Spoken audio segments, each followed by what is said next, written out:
வணக்கம். இன்றைய கலந்துரையாடலுக்கு வாங்க. நாம இன்னைக்கு டெக்னாலஜி, அதாவது தொழில்நுட்பம் நம்ம வாழ்க்கையில எப்படி கலந்திருக்கு, அது திடீர்னு வேலை செய்யாம போனா என்ன ஆகும்னு கொஞ்சம் யோசிக்க போறோம். ஆமா. இதுக்கு ஆதாரமா தொழில்நுட்பத்தின் குறைபாடுகள்னு ஒரு கட்டுரை இருக்கு. அதுல சில அனுபவங்கள் இருக்கு. அத வச்சு பேசலாம். சரி. நீங்களே யோசிச்சு பாருங்க. இந்த ஸ்மார்ட் போனுங்கிறது இப்போ வெறும் போன் தானா? இல்லையே. இல்லவே இல்ல. அது நம்மளோட ஒரு அங்கம் மாதிரி ஆயிடுச்சு. சில இடத்துல நம்மள ப்ரூஃப் பண்ண கூட ஃபோன் தேவைப்படுது. கரெக்ட். கட்டுரை சொல்ற மாதிரி இது ஒரு மேஜிக் கண்ணாடி. எல்லாம் கையில கிடைக்குது. ஆனா அந்த கண்ணாடி உடைஞ்சா இல்ல மறைஞ்சு போனா? அங்கதான் பிரச்சனை. கட்டுரையில ஒரு சைக்கிள் பயண அனுபவம் சொல்றாங்க பாருங்க. அது இத நல்லா புரிய வைக்குது. ஓ, அந்த ஓஹியோ சைக்கிள் பயணமா 3 நண்பர்கள் போறாங்களே அதுவா? அதுதான். ஆரம்பம் ரொம்ப நல்லா இருக்கு. வழிகாட்ட ஆப் இருக்கு, பாட்டு கேட்க ஸ்பீக்கரு, பேசிக்கா வாக்கி டாக்கி ஆப். ஆமா. இயற்கை அழகு, டெக்னாலஜி உதவி செம்மையா போயிருக்கும்.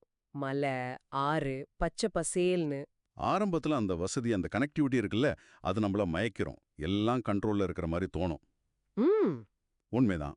ஆனா கட்டுரை கேட்கிற மாதிரி இது எவ்வளோ தூரம் நம்புறமானது, எப்ப வேணா இது மாறலாம் இல்லையா?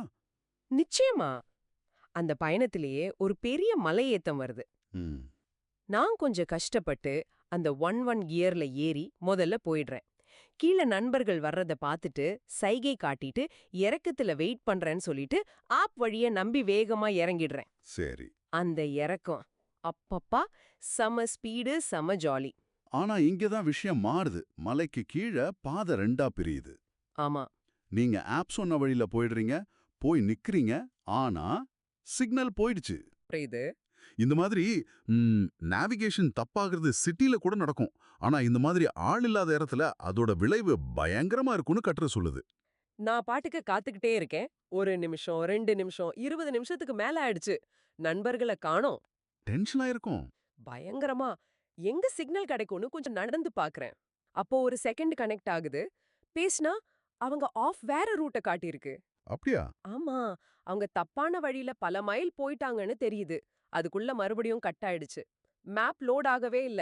தனியா நின்னுட்டேன். அந்த நிமிஷத்துல புரியுது இல்லையா, டெக்னாலஜி உலகத்தை சுருக்கிடுச்சு, எங்க வேணா கனெக்ட் பண்ணலாங்கிறதெல்லாம். எல்லாம் சும்மான்னு தோணுச்சு. எவ்வளோ பெரிய கற்பனைன்னு தெரியுது. நம்ம சைக்கிள் பஞ்சர் ஆனா டியூப் வச்சிருக்கோம், டூல்ஸ் வச்சிருக்கோம்.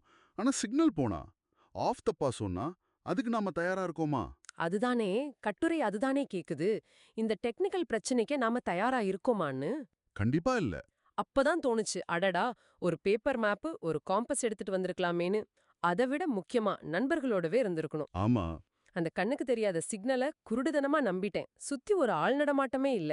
இந்த அனுபவம் மட்டும் இல்ல, கட்டுரையில திடீர்னு ஆன்லைன் பேமெண்ட் வேலை செய்யாம போறது, முக்கியமான நேரத்துல நெட்டு கட் ஆகுறதுன்னு வேற சில உதாரணமும் சொல்றாங்க.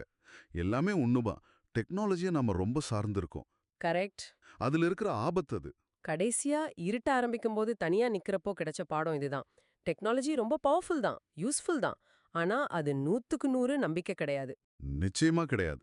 அதோட வசதிக்கு பழகிட்டாலும் நம்மளோட அடிப்படை திறமை, ஒரு பேக்கப் பிளான் இதெல்லாம் மறக்கவே கூடாது. கட்டுரை கடைசியில சொல்ற மாதிரி, இந்த கண்ணுக்கு தெரியாத மேஜிக் எப்போ வேணும்னாலும் மறையலாம். அதை சமாளிக்க நீங்க தயாரா இருக்கணும். ஹம்.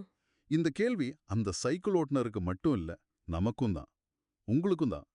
நீங்க டெக்னாலஜியை நம்பி ஒரு வேலை செய்யும்போது, ஒருவேளை அது கைவிட்டா, உங்க பிளான் பி என்ன? உங்க தயார் நிலை என்ன? இதை பத்தி கொஞ்சம் யோசிங்க.